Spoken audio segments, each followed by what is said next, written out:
ఆంధ్రప్రదేశ్లో ఎన్నికల వేళ అధికార పార్టీకి అనుకూలంగా చోటు చేసుకుంటున్న పక్షపాత ధోరణులపై ఎన్నికల సంఘం ఫోకస్ చేసింది. ఇప్పటికే జగన్ సర్కార్ వివిధ శాఖల అధిపతులు, ఉన్నతాధికారులను తన గుప్పెట్లో పెట్టుకుని ఎన్నికల్లో లబ్ధి కోసం ప్రయత్నిస్తున్న సంగతి తెలిసిందే.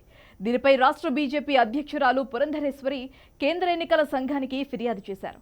AP CS KS Jawahar Reddy, DGP KV Rajendranath Reddy, vigilance chief Kolli Raghuram Reddy, TTD EO ధర్మారెడ్డితో పాటు వివిధ కలెక్టర్లు, పోలీసు ఉన్నతాధికారులు జగన్ సర్కార్కు అనుకూలంగా పనిచేస్తున్నారని పురంధరేశ్వరి ఏప్రిల్ 1న ఫిర్యాదు చేశారు.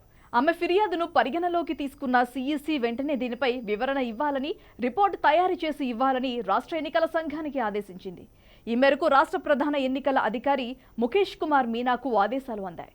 AP intelligence chief PSR Anjaneyulu, AP beverages corporation MD Vasudev రెడ్డిలపై కూడా పురంధరేశ్వరి ఫిర్యాదు చేశారు.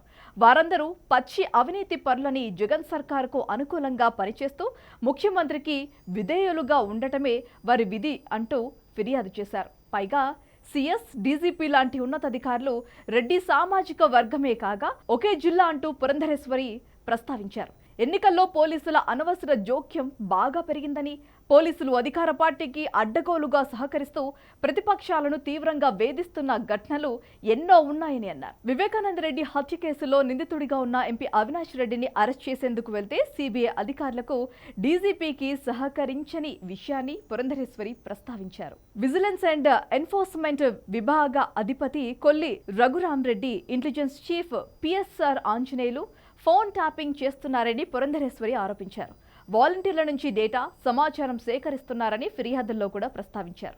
టీటీడీ ఈవో ధర్మారెడ్డి అధికార వైసీపీకి నిధులు సేకరించి పెడుతున్నారని, 2006లోనే ఆయన 1,00,000కు పైగా అర్జిత సేవ టికెట్లు అమ్మి అక్రమాలు చేశారనే ఆరోపణలు ఉన్నాయని గుర్తు చేశారు. ఇలాంటి అధికారులను తప్పించి నిష్పాక్షికమైన అధికారులను ఈ ఎన్నికల సమయంలో నియమించాలని పురంధరేశ్వరి కోరారు. పురంధరేశ్వరి ఫిర్యాదును సీరియస్ గా తీసుకొని కేంద్ర ఎన్నికల సంఘం రిపోర్టు అడగడంతో ఇక ఆయా ఉన్నతాధికారుల్లో హైటెన్షన్ నెలకొంది.